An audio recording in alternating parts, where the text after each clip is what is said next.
Buenos días. Eso sí. Gracias, Emi. Mira, vamos a seguir estudiando la palabra del Señor y poniéndonos de acuerdo, porque lo que estamos intentando desde unas semanas atrás es reconocer ese valor que hay en ponernos de acuerdo, en tener un lenguaje que sea para cada uno de nosotros considerado como unificador, que no sean solamente como las ideas de alguien, sino que miremos en la palabra realmente por qué decimos lo que decimos con respecto a algunos términos. Hemos hablado de discípulo, hemos hablado de discipulado. Algunos ya logran recordar cuáles son esas tres características de un discípulo. ¿Cuál es el propósito? Que surcan rápidamente como el resultado de lo que hemos estado analizando en la palabra de Dios. ¿Qué es un discípulo? Es alguien que sigue a Cristo, ¿cierto? Es alguien que está comprometido con el crecimiento espiritual porque su imagen es Jesucristo. Y es alguien que está comprometido también con la misión de Cristo. Entonces, son discípulos de Cristo, pues estamos relacionándonos todo el tiempo con Cristo Jesús. No con un liderazgo, no con una iglesia, es con el dueño de la iglesia, que es Jesucristo. Él es nuestro referente. Por eso en Hebreos encontramos un mensaje que nos dice, pongan la mirada ¿en quién? En Jesús. Así es como avanzamos, puesta la mirada en Jesús, el autor y consumador de la fe. La fe nuestra no es una fe que viene como por arte de magia. Es un regalo de Dios, es un don de Dios y nosotros la afirmamos día a día cuando seguimos a Jesús. ¿Por qué? Porque, por ejemplo, como hemos podido experimentar algunos de nosotros en nuestro chat de oración, cuando presentamos una petición y vemos la respuesta de Dios, ¿no creen que eso nos anima a seguir presentando esas peticiones? Cuando sabemos lo que ha estado sucediendo con Inke, por ejemplo, esta semana, un testimonio de cómo el Señor ha estado restaurando su salud, cómo volvió a recuperar peso, cómo está ya ahora alimentándose. ¿No son razones para darle gracias a Dios y para seguir presentando nuestras peticiones? Como no hay necesidad de decir nombres, yo sé que es probable que alguien se sienta aludido con lo que voy a decir, pero creo que vale la pena reflexionar si se siente aludido.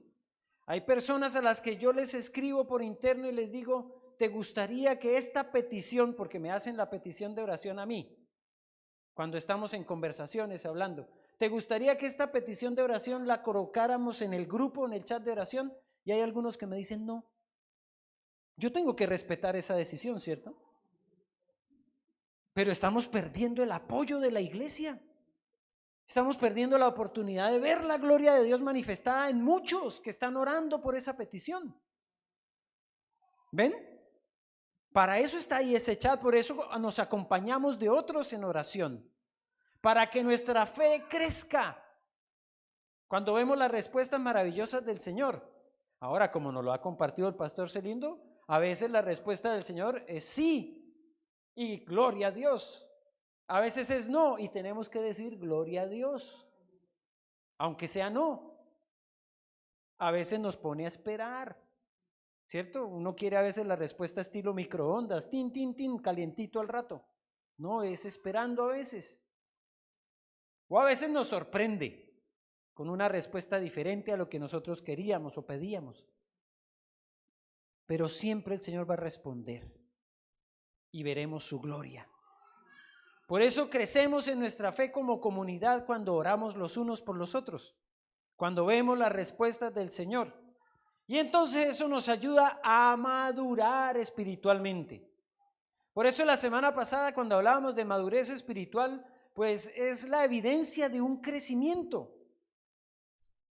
En Cristo no nos podemos quedar estancados. No hay enanismo espiritual. Cuando nos estancamos espiritualmente, retrocedemos. Vamos es para atrás. Entonces el recordatorio constante de quiénes son los discípulos y para qué es el discipulado es importante. El discipulado tiene como propósito la madurez espiritual. Por eso cada uno de nosotros debe estar siempre en constante discipulado. ¿Cómo nos discipulamos? De muchas maneras, pero lo que nunca debe terminar es ese proceso de conocer a Cristo. El estudio de la palabra es nuestro discipulado, porque a través de la palabra estamos conociendo cada día más al Señor. Conocemos diferentes rasgos. Lo hemos dicho y algunos me han asentido con la cabeza, o sea que no estoy equivocado, cuando yo digo que en ocasiones uno ha leído muchas veces un texto de la palabra y la lee, la ve 50 y encuentra algo nuevo. La lee, la ve 100 y encuentra algo nuevo. Porque el Señor se va revelando cada vez más a través de su palabra. Entonces no podemos dejar de estudiar la palabra de Dios, conocer a Cristo. Eso es el propósito del discipulado. Y la madurez espiritual la vamos a conocer a medida que vamos conociendo a Cristo. La madurez espiritual entonces es caminar con Cristo siempre. Hay un himno, a ver, Joana, si lo recuerdas para la próxima. Si está por ahí dentro del recordatorio de algunos de ustedes, que dice: caminando, caminando, gozándome yo voy al hogar celestial, caminando. Bien antiguo. Gozándome yo voy al hogar celestial caminando. ¿Pero en dónde se camina? Aquí. Aquí es donde caminamos con Cristo. Celindo, ¿la has escuchado alguna vez? ¿No? Ese mismo. Pues no me encanta más el placer terrenal, caminando para aquel hogar. ¿Ya? Así es como caminamos nosotros en Cristo, aquí en esta tierra, en el día a día. A veces se nos pone cuesta arriba, a veces no es tan fácil, a veces el camino puede ser pedregoso, pero no dejamos de caminar, no dejamos de avanzar con Cristo, caminar con Él. Eso es parte del crecimiento espiritual. No nos estancamos, no nos quedamos parados. Siempre hay algo más para aprender. Siempre hay una experiencia más para compartir con el Señor. Y claramente lo que nos dice la Escritura es que parte del desarrollo y el crecimiento espiritual y la madurez espiritual se nota en el compromiso que tenemos con la gran comisión. ¿Por qué? Porque si es un mandato del Señor y la obediencia del discípulo no está condicionada a si es que, sino que el discípulo obedece sí o sí, entonces en todo momento nos debe seguir dando vueltas en la cabeza cómo estoy yo cumpliendo con el mandato de ir y hacer discípulos. Podemos darle muchas vueltas a este asunto, pero solamente va a tener sentido cuando tú y el Espíritu Santo en tu relación entiendas que ir y hacer discípulos no fue un mandato para los 12, sino que fue para toda la iglesia, para cada uno de aquellos que conoce a Cristo. Y así como lo veíamos con otros personajes, ¿cierto? Ahí en la palabra nosotros vemos cómo Natanael y Felipe encuentran en su relación de amistad sentido cuando el uno le dice al otro: ¡hey! Conocimos al maestro. ¿Cuál maestro? ¿De construcción? No, el que había de venir. Ven y ve. Y entonces el uno va con la expectativa de que estoy trayendo a mi amigo y el otro va con la expectativa de quién será ese. Pero lo conoce, pero tiene un encuentro con Cristo, Natanael. Y así es como nosotros también de diversas formas llevamos a otros a Cristo. ¿En cumplimiento de qué? De ir y hacer discípulos. Pero otra vez, a veces nos quedamos cortos con lo que significa ir y hacer discípulos. Vamos y le hablamos de Jesús, pero no formamos a ese discípulo de Jesús. Parte importante es la invitación, pero parte fundamental es la formación. Y ahí cada uno de nosotros tiene mucho por hacer. Por eso es que tenemos que ponernos de acuerdo. Bueno, ¿por qué es tan importante la madurez espiritual? ¿Por qué es importante la formación de discípulos? ¿Para qué hacemos iglesia? Y hoy les quiero compartir un tema que puede llegar a ser bastante complejo. El iglecrecimiento es una palabra que es compuesta. Iglesia, crecimiento. Si uno la busca, probablemente no la encuentre tan fácilmente, pero ya hay hartas referencias sobre el iglecrecimiento. Si ustedes van a una librería cristiana, hay una sección en donde hay libros de iglecrecimiento, imagínense. Así, con esa palabra, iglecrecimiento. Uno no la utiliza en muchos contextos, ¿cierto? Parece que el único contexto, el contexto específico es el crecimiento de la iglesia. A los niños se les lleva al pediatra y el pediatra registra en una tabla cómo va el crecimiento del bebé, del niño, de la niña. Porque se espera que crezca, ¿o no?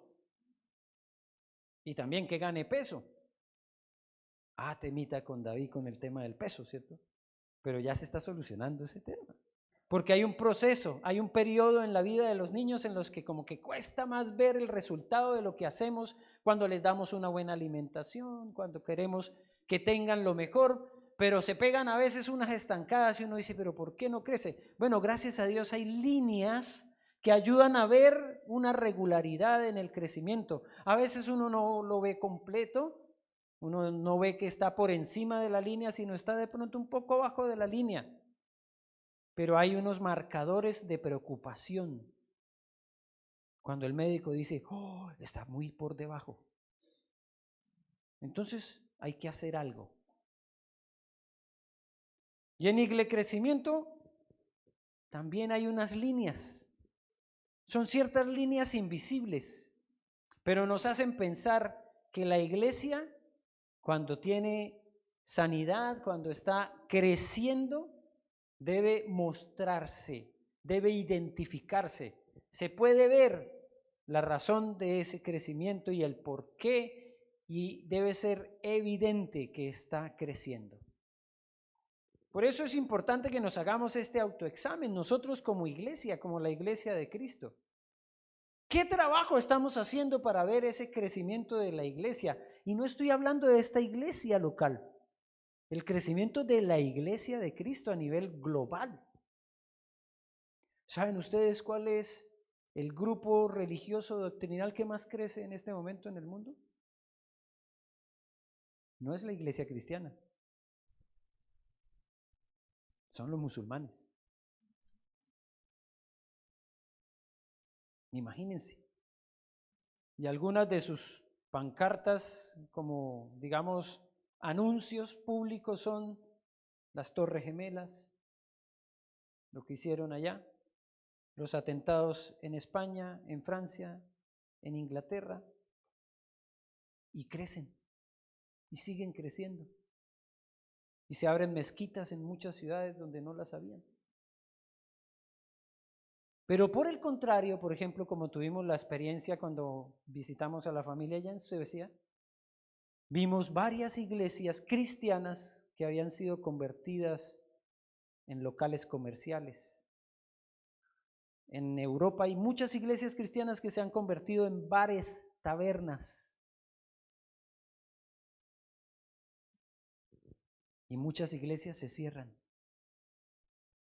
Entonces, ¿qué está pasando con el iglecrecimiento? ¿Qué está pasando con el crecimiento de la iglesia? Tenemos que ponernos de acuerdo también con esto.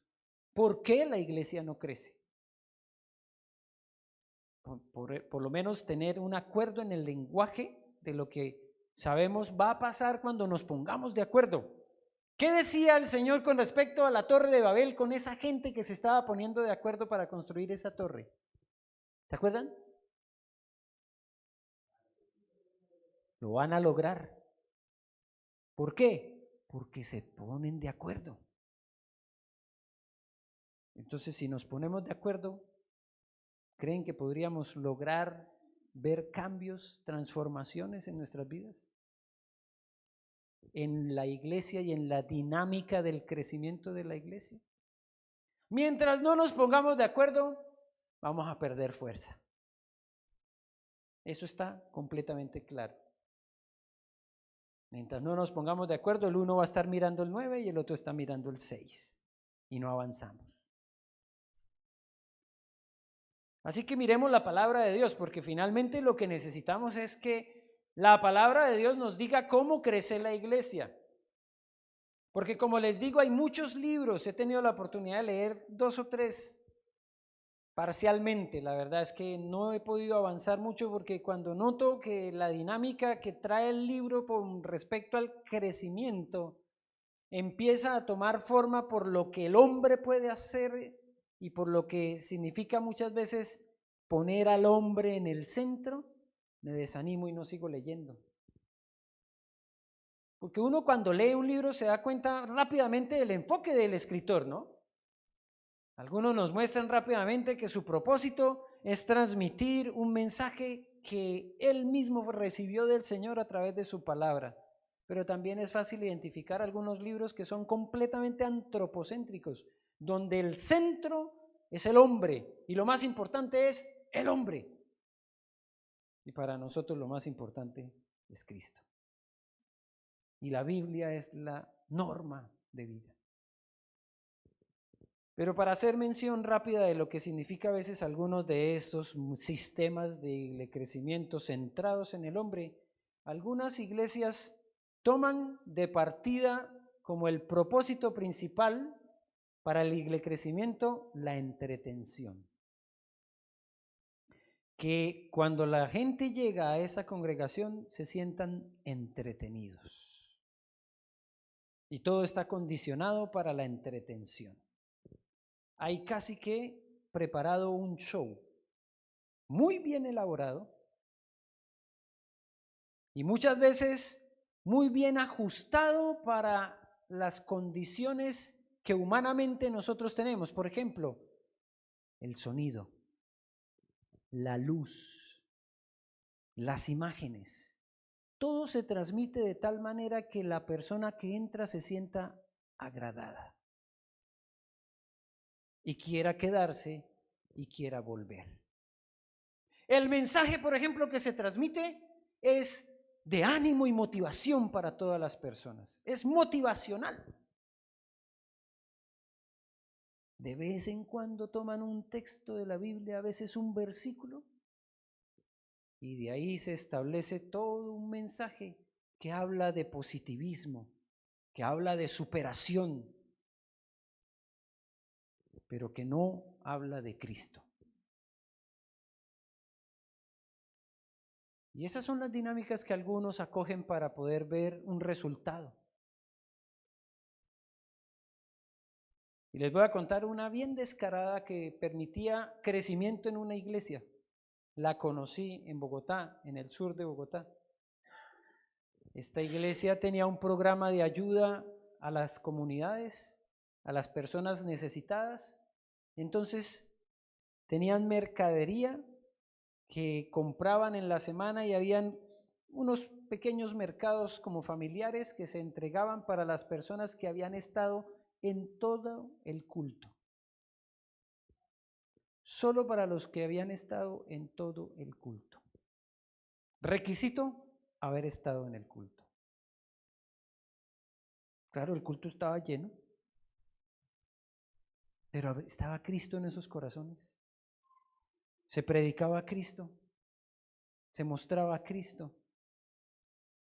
Yo no puedo juzgarlo, pero el requisito me hacía sospechar mucho de lo que era el verdadero propósito de dar. ¿A quién y por qué? Igle Crecimiento nos marca muchas opciones. Ustedes, si se dedican un poco en Google ahí a investigar, háganlo por favor. Igle Crecimiento, pongan esa palabra y les van a salir varias alternativas de cómo ver crecer la iglesia. Preocupación fundamental de muchos, claro que sí. ¿Por qué? Porque queremos avanzar en el reino de Cristo. Sí, ese es el propósito. Queremos ir y hacer discípulos. Sí, ese es el propósito. Pero cuando no ese es el propósito, empieza la humanidad a tomar forma y a veces ser muy reconocidos, ser muy llamativos, tener el lugar más grande, tener las mayores comodidades, tener los mejores ingresos económicos. También pueden convertirse en razones para ver la iglesia crecer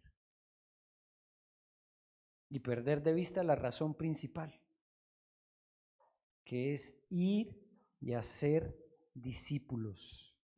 Obediencia al mandato de nuestro Señor. Así que les invito a abrir sus Biblias en San Lucas capítulo 5. A ver qué aprendemos y qué nos comparte el Señor a través de este texto.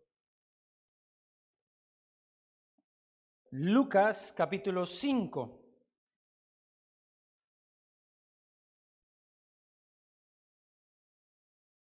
Versículos 1 al 11. Ahí es donde vamos a leer en Lucas capítulo 5.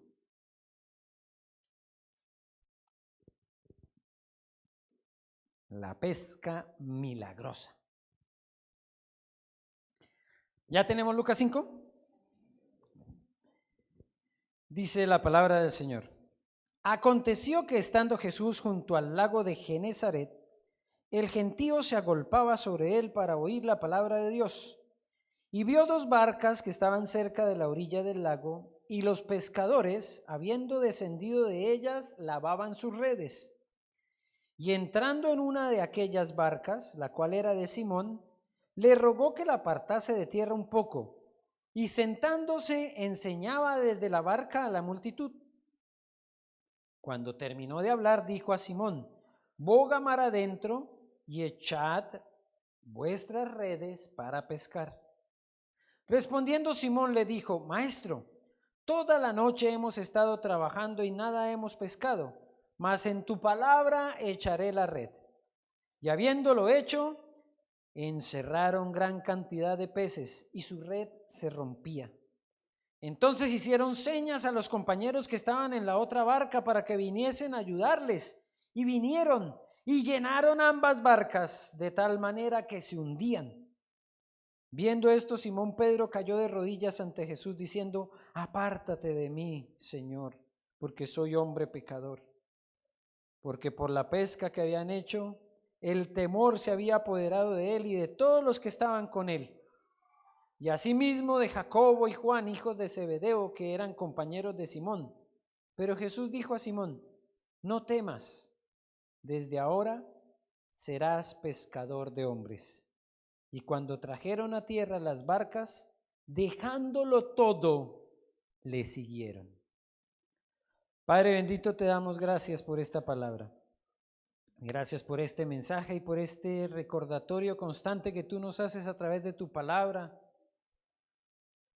Que si nosotros obedecemos, veremos tu gloria. Que si nosotros hacemos lo que nos corresponde, veremos estos milagros. Milagros representados en sanidades, en provisión abundante. Milagros representados especialmente en tu presencia en nuestras vidas y en la forma en la que tú sigues obrando. Realmente nos identificamos con Pedro cuando dijo: apártate de mí, Señor, que soy hombre pecador. Y reconocemos nuestro pecado también, Señor, y pedimos perdón por él. Y te damos gracias porque no es por nosotros, es porque tú eres fiel, porque tú lo has prometido. Aún como somos, tú nos amas. Y por eso te damos gracias, Señor, porque cumpliste tu propósito en las vidas de estos hombres que dejaron las redes y te siguieron. De la misma forma como has cumplido y cumplirás tu propósito en nuestras vidas. Por eso bendícenos a través de este mensaje y tráelo a nuestros corazones. Te lo rogamos en Cristo Jesús. Amén.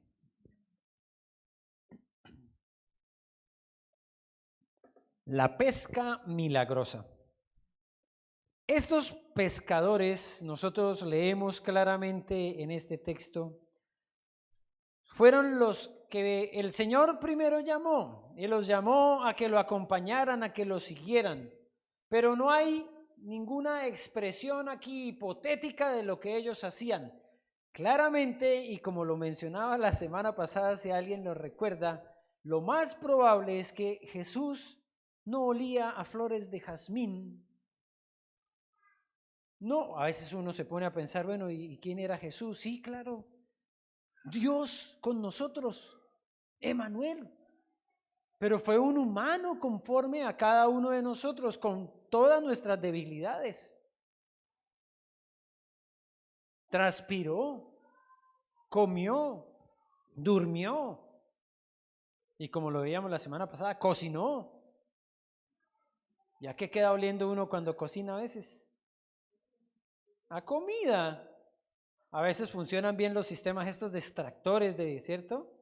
Pero cuando uno ha hecho asado, ¿a qué queda oliendo? A humo, a asado. Entonces ese era Jesús. Jesús era un hombre común y corriente que, movido en medio de todo este ambiente, que se sube en una barca para predicar desde esta barca, y que no era un catamarán, no era un yate de lujo, era una barca para pescar. ¿A qué olía Jesús? A pez, a pescado. Porque se rodeó de ellos, porque vivió con ellos, fue junto a ellos, los visitó en sus casas, comió con ellos.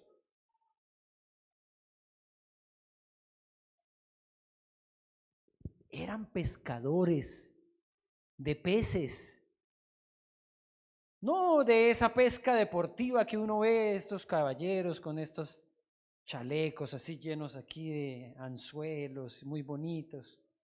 ¿Cómo le llaman? Mosca, ¿no? Le dan a mosca, con unas cañas. Se quedan ahí así. Porte inglés. No, esto era de meterse allá con los peces. Ellos ya habían terminado la faena de la noche. Estaban ahí lavando las redes, seguramente arreglando los que a veces quedan medio rotas. Las redes, para los que han tenido la oportunidad de ir a una zona de pescadores, las redes, ¿a qué huelen? A pescado aunque las laves. Estos hombres eran pescadores. Podríamos llamarlo hoy artesanales, ¿cierto? Porque como ya conocemos un poco una pesca que es industrial, que tienen allá esas salmoneras, miles y miles de salmones, y ahora vienen y las pescan es con unas máquinas y las sacan. Esa es otra clase de pesca, pero como lo llamamos artesanal, es el que va con la red y las está llevando a veces con la mano, lanzándola. Otra clase de pesca que es de arrastre, toman dos barcas y vienen arrastrándose a ver quiénes caen por ahí, luego sacan las redes. Eran pescadores, se dedicaban a las faenas de la pesca y habían pasado toda la noche y no habían pescado nada. Bien cansados, bien agotados, viene Jesús, les pide que les preste la barca. Imagínense, estos señores ya quieren irse para la casa. Habían pescado toda la noche, frustrados, no habían pescado nada, y Jesús les dice: ahora préstame tu barca, que la voy a convertir en púlpito para predicar. Pero ahí se quedaron y escucharon. Recibieron también el mensaje. No sabemos cuál fue el mensaje que transmitió Jesús ahí, pero sabemos que lo transmitió a través de parábolas, de historias, y ellos escucharon, y Jesús de un momento a otro, después dice la palabra, después de que terminó de hablar, versículo 4, le dijo a Simón: boga mar adentro y echad vuestras redes para pescar.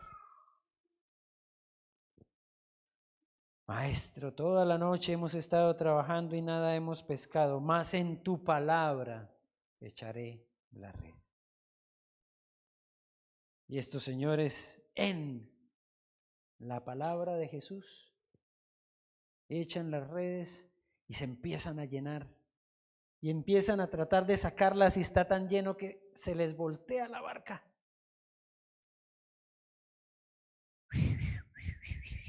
Yo no sé chiflar.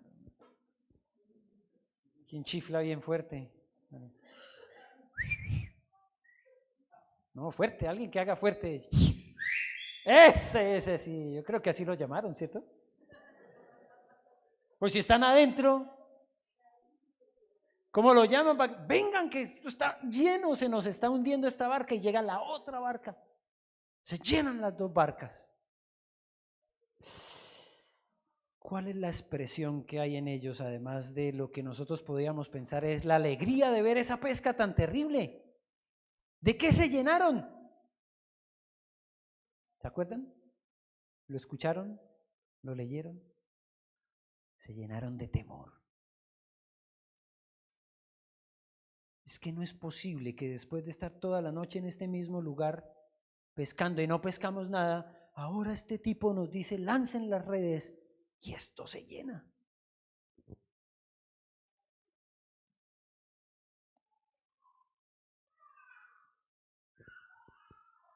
Cae de rodillas Pedro ante Jesús y le dice, apártate de mí, Señor, porque soy hombre pecador. Porque la pesca que habían hecho, por esa pesca, el temor se había apoderado de él y de todos los que estaban con él. Miren, no era solamente Pedro. Todos los que estaban con él después aclaraban, eran Jacobo, Juan, los hijos de Zebedeo, los compañeros de Simón. Pero Jesús les dijo, no temas, no temas. Yo te haré pescador de hombres. Pescador de hombres. Yo sé que en esto vienen momentos en los que se nos apodera también de nuestra propia vida el temor de pensar, ¿y yo qué voy a hacer para ser un pescador de hombres? ¿No les ha dado por ahí miedo de hablarle a alguien? ¿No les ha dado temor de compartir el evangelio con alguien? No somos los únicos. ¿Y qué dirán? ¿Me volverán a hablar? ¿Me van a decir evangélico? ¿Me van a tratar diferente? Ay, no me van a volver a tener en cuenta, me van a sacar del grupo de WhatsApp, porque hoy en día eso es grave, ¿no? Algunos para que lo saquen a uno del grupo de WhatsApp es peor que no le vuelvan a hablar. ¿Qué van a pensar de mí, mis vecinos, mis compañeros, mis amigos? Como que se nos vuelve a llenar el corazón de temor. Pero qué lindas palabras de Jesús, no temas, yo te haré pescador de hombres. El propósito máximo de lo que significa ver la gloria de Dios, ver la manifestación del poder de Dios multiplicando esa pesca que no tenía esperanza, que no había forma de ver algo. Pero ¿qué hizo Pedro? Señor, en tu palabra lo haré, lanzaré la red.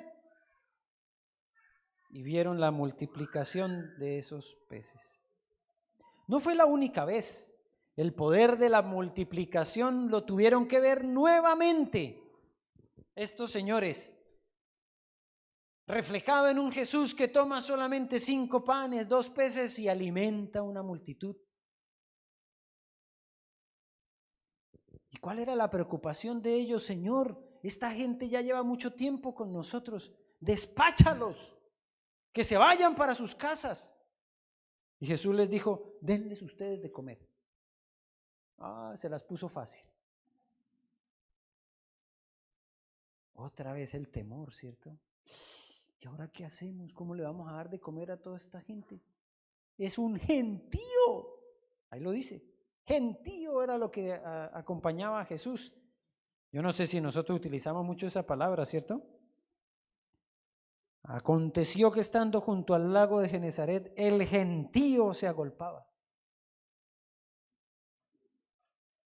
Pero ¿saben qué es lo que vemos nosotros afuera en las calles? Un gentío de gente sin Cristo. Un gentío. Una inmensa cantidad de personas sin Jesús.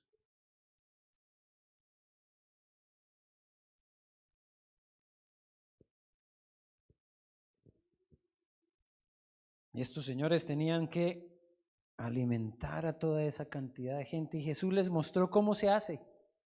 ¿Cómo se hace? Elevó al cielo esos 2 panes, esos 2 peces y esos 5 panes y dijo: gracias, Señor, tú lo haces. Es Él el que lo hace. Qué interesante lo que Jesús le dice a Pedro: no temas, desde ahora serás pescador de hombres. No vas a ser, serás, ya eres presente. ¿Tuviste temor? No temas. ¿No sabes qué decir? Yo te lo voy a dar. ¿No sabes cómo proveer para esta gente? Yo lo voy a hacer. Y el Señor muestra el poder de la multiplicación, no solo en estos panes y en estos peces. El poder de la multiplicación se nota en un ejercicio sencillo. Vamos a ver suma y multiplicación.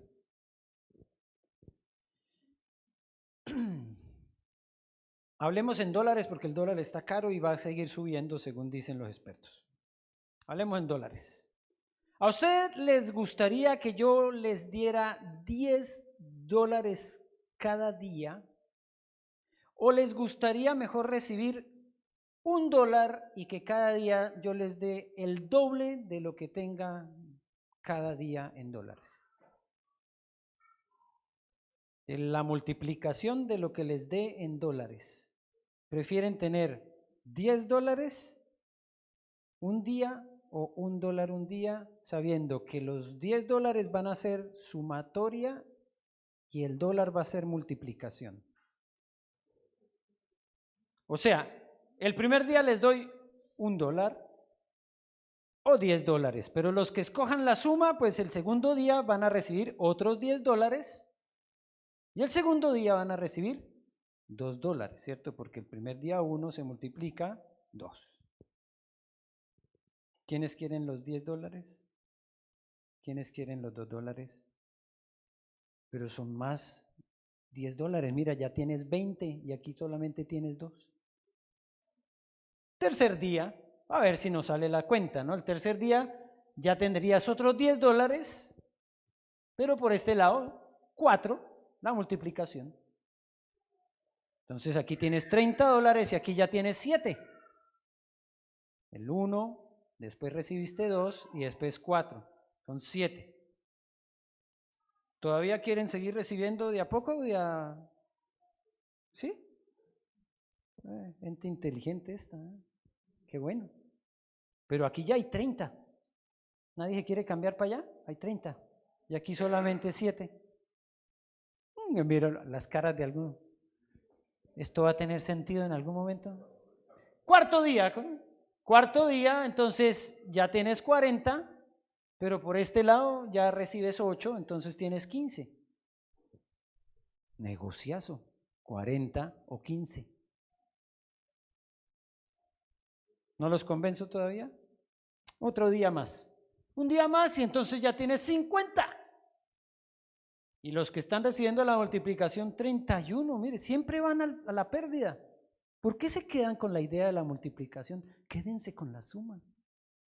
50. Ustedes me parece que son buenos negociantes. Porque el sexto día, el que recibe 10 tendrá 60. Pero el que estaba recibiendo la multiplicación tiene 287. ¡Oh! ¿Cómo fue posible?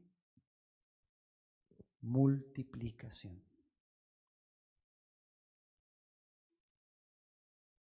O suma o multiplicación. Claro, también hay otras posibilidades matemáticas, ¿cierto? La resta o la división. Pero la propuesta es que miremos la multiplicación. ¿Por qué? Porque es bíblico. Porque el Señor no solamente multiplicó la pesca, apareciendo peces y peces y peces, o también multiplicando los panes y los peces, sino que hay muchos otros ejemplos de multiplicación. Por ejemplo, en el Antiguo Testamento tenemos en Éxodo capítulo 18, miren lo que está pasando aquí cuando el pueblo de Israel está en el desierto. Y en el capítulo 18, Jetro, que es el suegro de Moisés, los visita y se da cuenta que Moisés está trabajando de una forma desmedida. Dice el versículo 14, en Éxodo 18, 14. Viendo el suegro de Moisés todo lo que él hacía con el pueblo, dijo: ¿qué es esto que haces tú con el pueblo? ¿Por qué te sientas tú solo y todo el pueblo está delante de ti desde la mañana hasta la tarde? Versículo 18. Desfallecerás del todo tú y también este pueblo que está contigo, porque el trabajo es demasiado pesado para ti. No podrás hacerlo tú solo. Entonces, ¿qué fue lo que le sugirió Jetro que hiciera a Moisés? Que multiplicara la cantidad de personas que estaban atendiendo a los israelitas. Sugirió, ¿cierto? Escoge tú entre todo el pueblo varones de virtud, temerosos de Dios, varones de verdad, que aborrezcan la avaricia, y ponlos sobre el pueblo por jefes de millares, de centenas, de 50 y de 10. Ellos juzgarán al pueblo en todo tiempo, y todo asunto grave lo traerán a ti, y ellos juzgarán todo asunto pequeño. Así, el suegro de Moisés le dijo cómo podía solucionar ese terrible problema en el que se estaba metiendo con un pueblo tan numeroso y que estaba acudiendo solamente a él. Multiplicó los colaboradores y empezó a poner entonces jefes sobre 100, sobre 1000, sobre 50, sobre 10. En el Nuevo Testamento, Hechos capítulo 6. Hechos capítulo 6. La iglesia empieza a crecer. ¿Se acuerdan la primera predicación en Pentecostés, capítulo 2 de Hechos? ¿Se convierten cuántas personas? ¿Son bautizadas cuántas? Como 3000. Y dice, versículo 1, Hechos capítulo 6. En aquellos días, como crecía el número de los asistentes a la iglesia, ¿estoy en lo correcto? ¿Qué es lo que dice el texto? Ah, gracias, Katy. No era el número de los asistentes. Crecía el número de los discípulos. Eso hay que repetirlo una y otra vez porque a veces uno como que se confunde en el lenguaje. Y hubo murmuración de los griegos contra los hebreos de que las viudas de aquellos eran desatendidas en la distribución diaria. Ahí está el problema. ¿Qué vamos a hacer? Versículo 11. Perdón, versículo 7. Y crecía la palabra del Señor y el número de los discípulos se multiplicaba grandemente en Jerusalén. También muchos de los sacerdotes obedecían a la fe. ¿Apareció la palabra multiplicación? Dice en el primer versículo que el número de los discípulos crecía. ¿Y qué hicieron entonces ellos? Escogieron a los diáconos. Y al final de esa historia, en el versículo 7, crecía la palabra del Señor y el número de los discípulos se sumaba. Se multiplicaba. Ahora, si ustedes quieren utilizar el poder de la suma, están en toda libertad. Después de 6 días van a tener $60. Pero si ponen su fe en el poder de la multiplicación, ¿qué va a pasar a la vuelta de 6 días? 287. ¿Suena bien? Que empieza a ver uno aquí rostros que dicen, "Muy bien. Suena bien. ¿Y por qué no lo hacemos? ¿Y por qué no multiplicamos? ¿Será que nos sigue dando temor? ¿Será que el temor se sigue apoderando de nosotros? Y si queda claro en lo que pasó con el pueblo de Israel allá en el desierto, es que esto no puede ser obra de uno solo. Jetro le dijo a Moisés, oye, vas a desfallecer. No puedes, no puede hacerlo uno solo. Y ni siquiera 12. Porque lo que vemos en Hechos capítulo 6 es que eran los apóstoles los que estaban al frente de la iglesia. Y ya eran 12. Pero ni siquiera los 12 podían.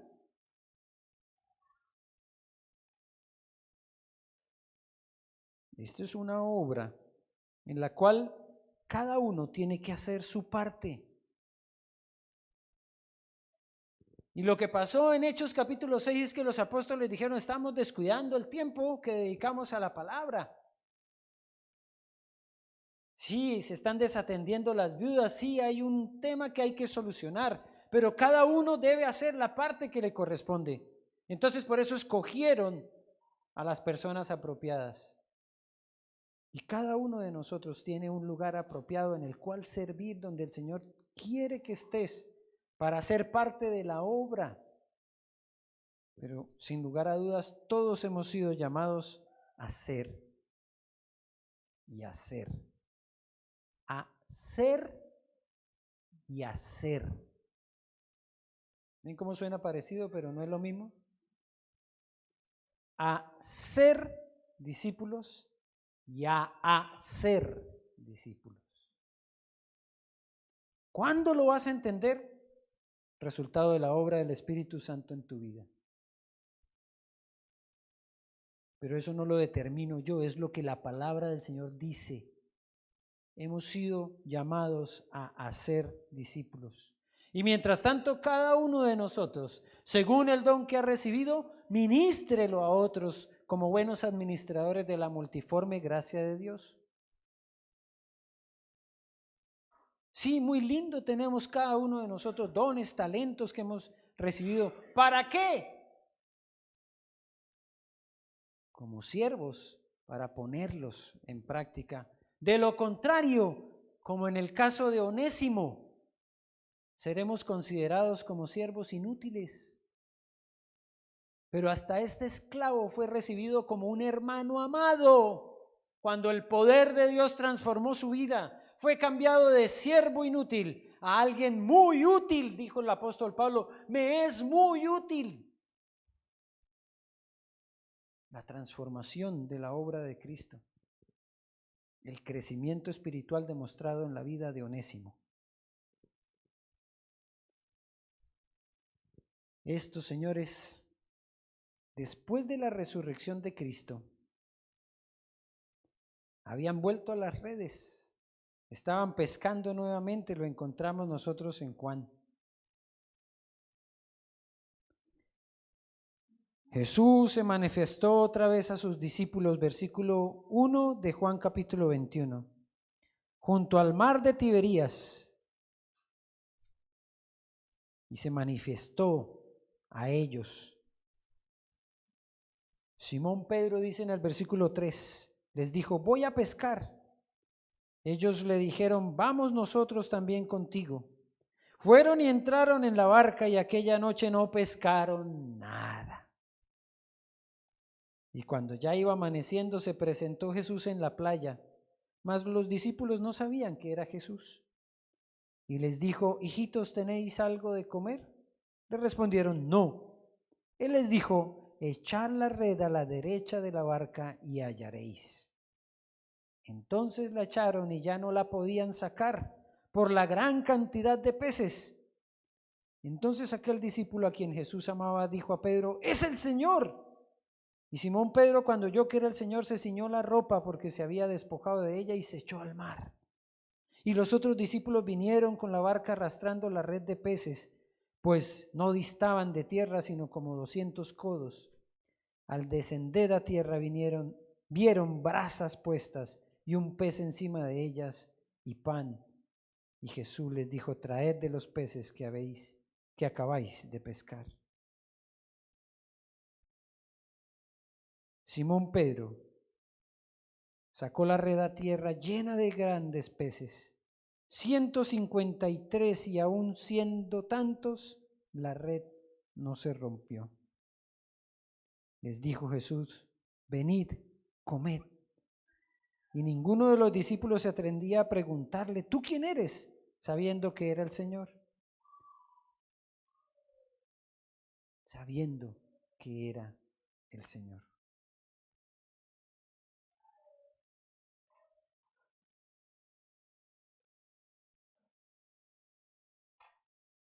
No vamos a poder ver peces hasta que no hagamos lo que el Señor nos pidió que hiciéramos.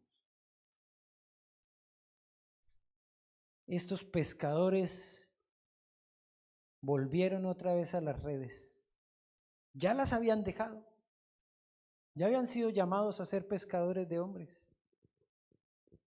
Volvieron a la infructuosa labor de pasar toda la noche pescando y no sacar nada. Pero cuando Jesús se acerca y les dice: boten las redes a la derecha, la pesca otra vez es milagrosa.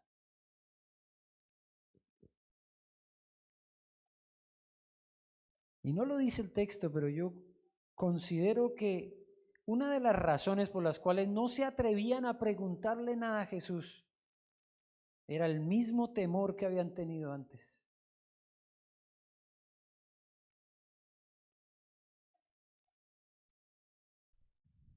Pero ya sabían que Él era el Señor. Sí, el discípulo amado dijo: ¡es el Señor!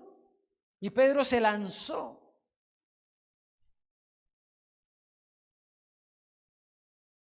En ocasiones nosotros también tenemos problemas para distinguir si eso no es el Señor.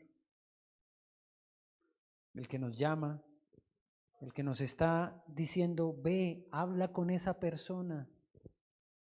Compártele de la palabra de Dios, comparte el evangelio.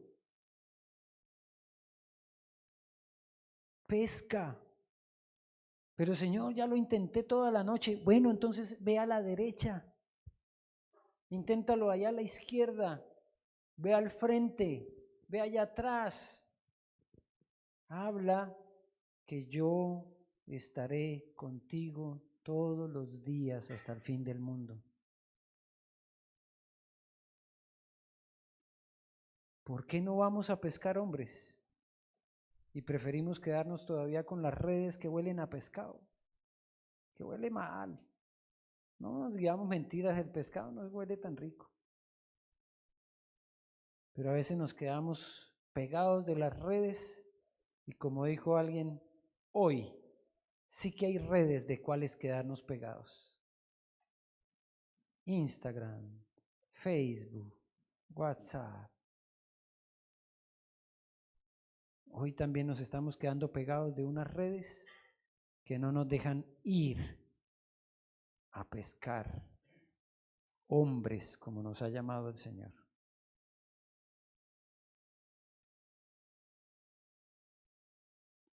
Tal vez no nos atrevemos a acercarnos a Jesús porque sabemos que Él es el Señor y que Él lo va a hacer. Hasta que no se acabe ese temor, seguiremos pegados de nuestras redes. Y el único que quita ese temor es el amor de Dios. En el amor no hay temor, porque el perfecto amor echa fuera el temor. Que el Señor nos ayude, porque cuando vemos la multiplicación, el poder de la multiplicación, eso es impactante. Estos señores hasta contaron los peces, 153.